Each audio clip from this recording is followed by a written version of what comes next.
a resourcement study has been done. Publications of the writers, the framers of the London Baptist Confession of Faith, materials that had not been available in English or widely distributed became available and were published. And in digging into that, the argument that is being presented is, well, at least some of it, obviously there are framers that we don't have information from, and I suppose, what if something were to be discovered in a dusty library someplace that would give us more light on the perspectives of those who wrote the confession? Maybe we'd find out that there were disagreements on certain things. Who knows? I mean, that's how historical inquiry goes. But the basic idea is that, well, we've discovered that in reality, the framers accepted what even Dr. Dolezal calls the strong doctrine of divine simplicity over against a weak doctrine. I mean, this seems strange terms, but the very fact that you recognize that there are different forms of this doctrine is important.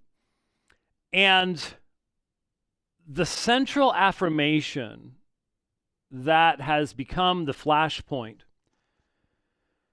is an affirmation that is based upon certain metaphysical conclusions.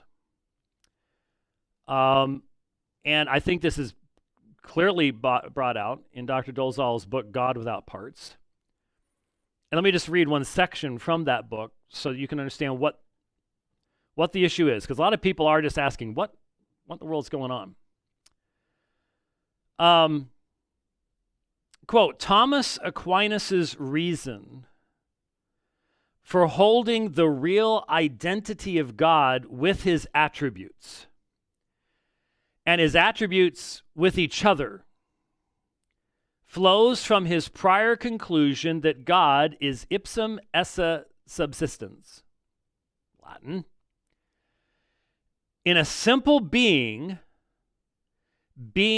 and that which is are the same. For if one is not the other, the simplicity is then removed.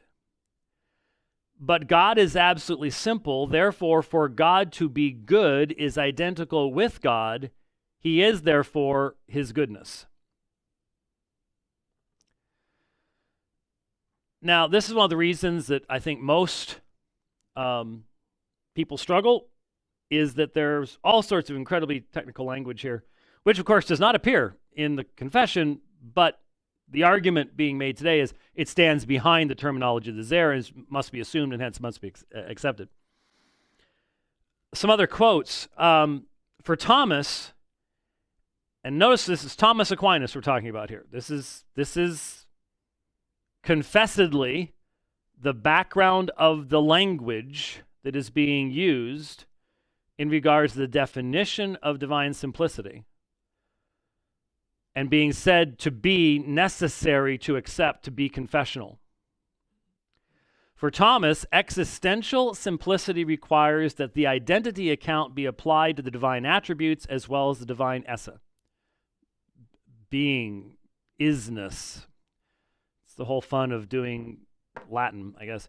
Indeed, he seems unwilling to grant that any other account is rightly deserving of the name simplicity.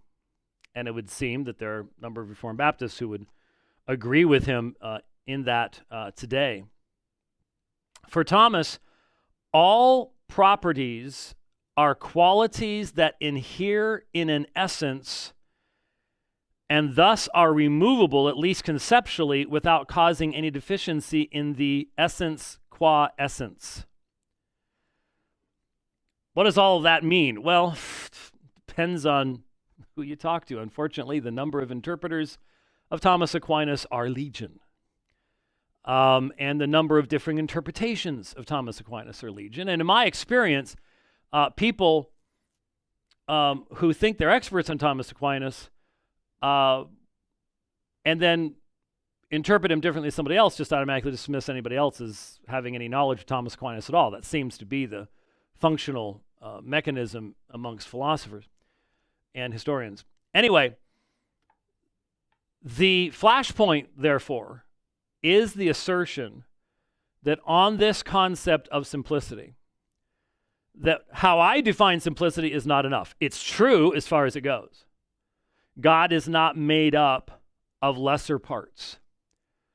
God is not like the statue in Scripture that you have, the iron and the copper and clay and so on and so forth, and it's composite.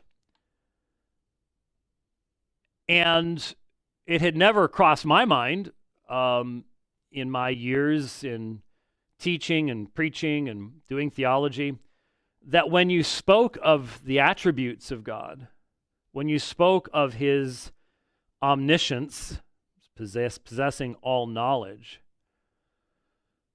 that you were in any way in a state of confusion to be able to, I taught systematic theology for Golden Gate a number of times, and we used the abstract systematic theology, Boyce's work.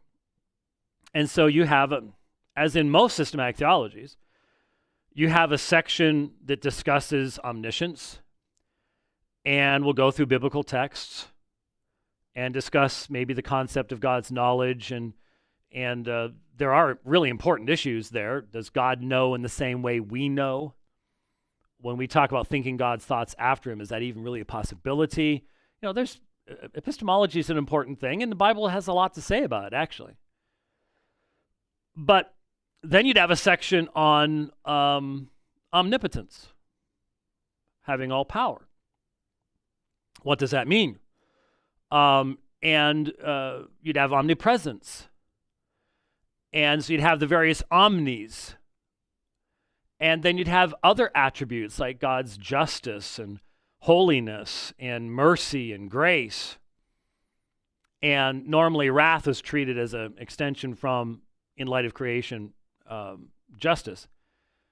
But this is how you would look at these things, and it never crossed my mind that what we were saying is God is a composite being made up of these as if they are parts. But for Thomas, that's exactly what you're saying. Because if the human mind can differentiate them, then they become parts. And I think the biblical worldview would say that these are true statements about the being of God that God wants us to know and to understand and to live in light of so that we can worship him properly, that we can know him better. God, one of the things that separates the Christian God from the gods of paganism, they had the mystery religions. And the idea of knowing God was not a part of worship. Depended on, obviously, the mystery religion you might be talking about. But the difference between paganism and Christianity, God reveals himself to his people so that in knowing him, we know ourselves. And so now the idea, in light of this controversy, is not that there are not proper distinctions between those attributes as we see them. So, for example, in Dr. Dolezal's book, let me go back to it here because I've got two of them. God Without Parts. On the front cover is one of these little things, and this is a prism. And so I was going to, unfortunately, in a room like this with all these lights on, you can't get a prism to do its prism thing. You need a focused source of white light. But on the front cover is a picture of a prism with white light coming in, and then the spectrum reflecting out the back side. And fascinating little things. I used this in the sun a couple days ago. Worked really, really well.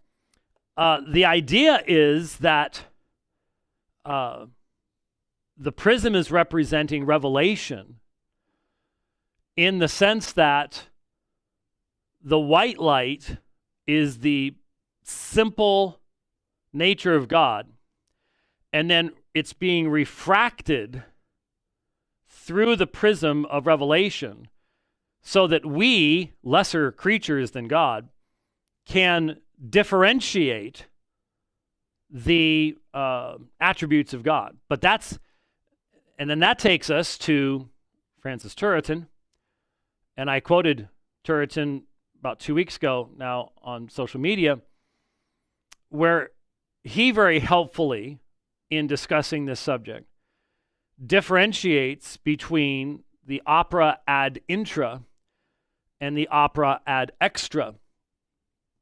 These are terms that we have used on this program before in talking about the internal operations of God versus external operations of God. And so when we talk about the opera ad intra in the relationship of Father, Son, and Spirit within God himself, within the being of God, these are terms that are appropriate to use to distinguish between talking about God in eternity past and talking about God as he has revealed himself in the economic Trinity, that is, in creation and redemption, and the different roles the divine persons have taken in bringing that about.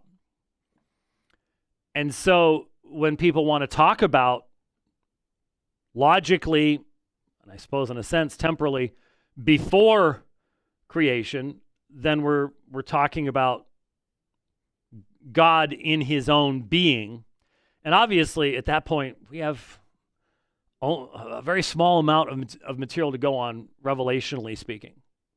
There are only a few texts that, as I described when I wrote my article on Philippians 2 years ago in the CRI Journal, beyond the veil of eternity, when that veil is moved aside just a little bit, and we get to see, for example, communication between the Father and the Son, reflected, for example, in John chapter 17 or in Philippians 2, when we have eternally existing in the form of God, did not consider equality of God the thing to be grasped, but made himself no reputation. These are brief glimpses into that which is very hard for human beings who are limited by time and space and by our language to really fully begin to understand. And so the idea, still haven't gotten here, it's a complex issue.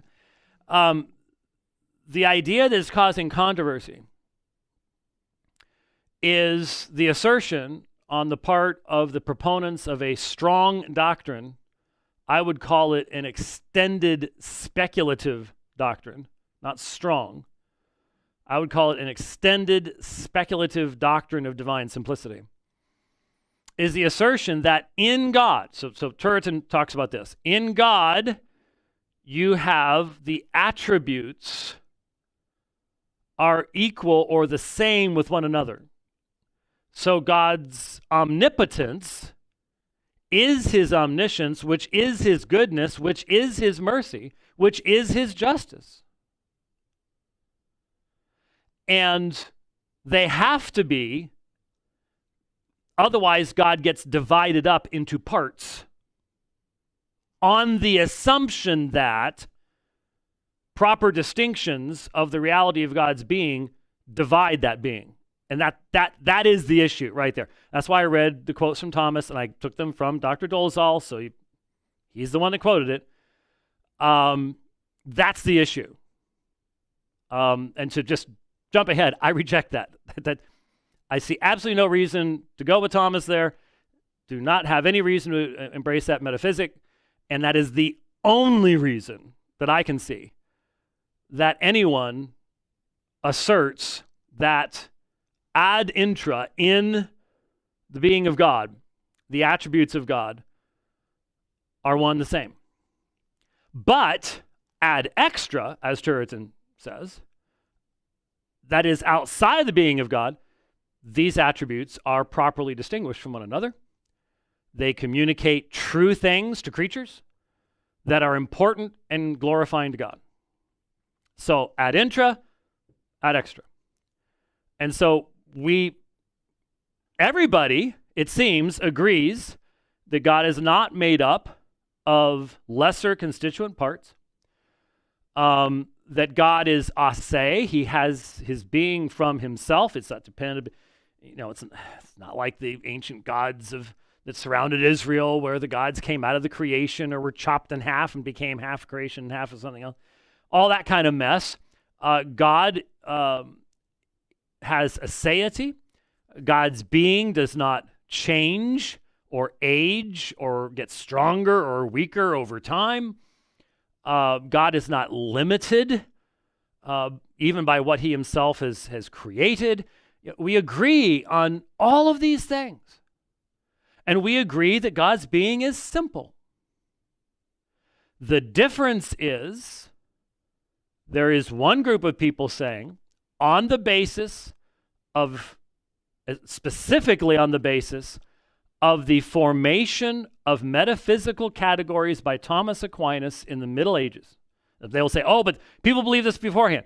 In different ways, but not in the same way that Thomas put it, and for different reasons. I think a lot more work needs to be done on what some of those reasons were.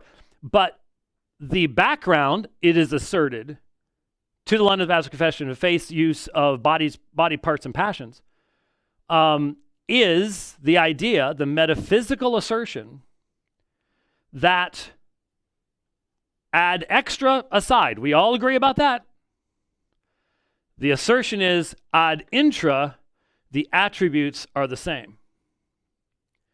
And I say there is no reason for believing that outside of Thomas's metaphysical assertions, and I believe it raises insuperable problems.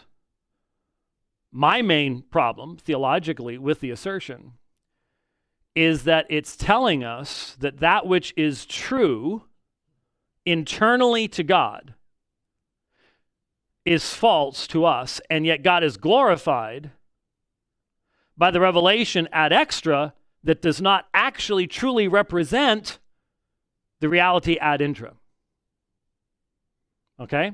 So, I think that's an issue. I think that's a problem. But it has never crossed my mind to say, and if you believe that stuff, you're out of the kingdom. And nor would it ever cross my mind to say, and you're not a Reformed Baptist, if you believe that. But the argument is, well, there were Reformed Baptists who wrote that confession, and they did believe that, therefore you have to believe that extended metaphysical assertion from Thomas Aquinas, or you're not a Reformed Baptist. And my statement to Reformed Baptists is, if you will elevate the background of the confession to that point, you are dooming our movement to a slow death. You are. You are making it so narrow and so brittle that it will not survive. It will not survive because 10 years from now, it's going to be a new issue. And some of you sitting pretty today will find yourself on the outs then. That's the problem. That's the problem.